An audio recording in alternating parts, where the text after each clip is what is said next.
Hello everyone, welcome to this behind the scenes look at the game I'm making in Unity. If you haven't seen the main video on the other channel about the game, go check it out. It'll tell you about the game and the features I've done so far. Now that's out of the way, let's get into the development. So I began with the movement of the character, and this was not too special. This is just back and forth with the rigid body. And then his animation is getting controlled by the animator, which you can see here, crouching and jumping. The first interesting task was the player ragdoll effect. This one I accomplished by making two different game objects. One for the player object, the one that's going to be moving around, as you can see here. And then another one for him in his ragdoll state. So once I make him die, he's going to instantiate this ragdoll clone right at his same position. And it was too quick to tell, but at that same position, he has all the angles of his arms, so it matches completely.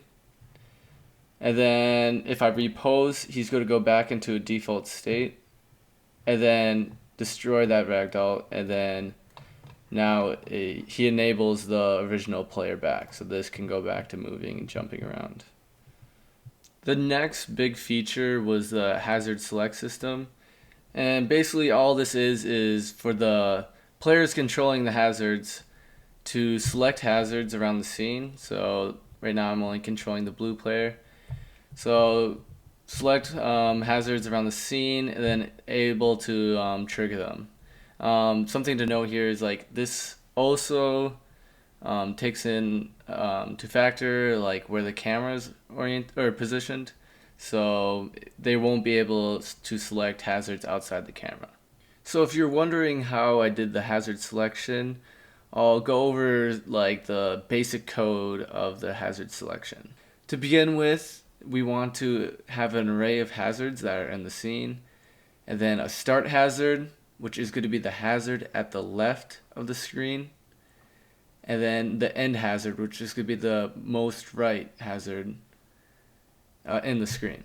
And then we want to initialize, and what we initialize is the hazards in the scene. So we're going to do a find objects of type, and it's going to be a hazard. And also sort the hazards by their X position, so we get it from least to greatest. After that, we want to update, so we're going to check the hazards in the camera scene. So we go to the start hazard and then check if there's more hazards to the left of it, or if it's out of the scene. So we want to increment the hazard count, and vice versa with the end hazards. Also, then after that, we want to update the player input, and that's going to be based on the start hazard and end hazard to check if we're in those bounds to be able to switch. So that is the very simplified hazard selection code. Now if we go to the scene and try to find that hazard class I mentioned earlier, you won't be able to find it. This is because in my scene, that hazard class is being extended by other objects in my scene. So then if we go to my classes, you can see that there's these H object classes. So these are extending the original hazard object and adding its own specific code to match whatever it needs to do in the scene. So this is a great way to have a general object become more specific. This is something I've learned over the years of Unity, and it's really helpful. Another feature that is now in the game is computer players. I managed to do this by making hazard death zones. As you can see here, these red lines is the hazard death zone. The hazard death zone begins the whole logic of the computer players. So to start with, on the left side is going to be the computer movement. So at the beginning of the game is going to generate colliders, which are going to be triggers.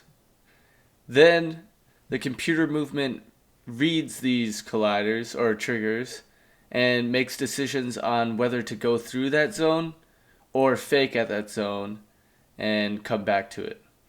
On the right side is the logic for the hazard controllers. So the hazard death zone is going to tell the computer hazard information about where the player is relative to the hazard death zone. Then the computer hazard will make decisions based on the player's position, and then tell the hazard manager if it wants to trigger the hazard. So that's going to be it for today. Let me know if you guys have any feedback or ideas on the game, and I'll see you next time.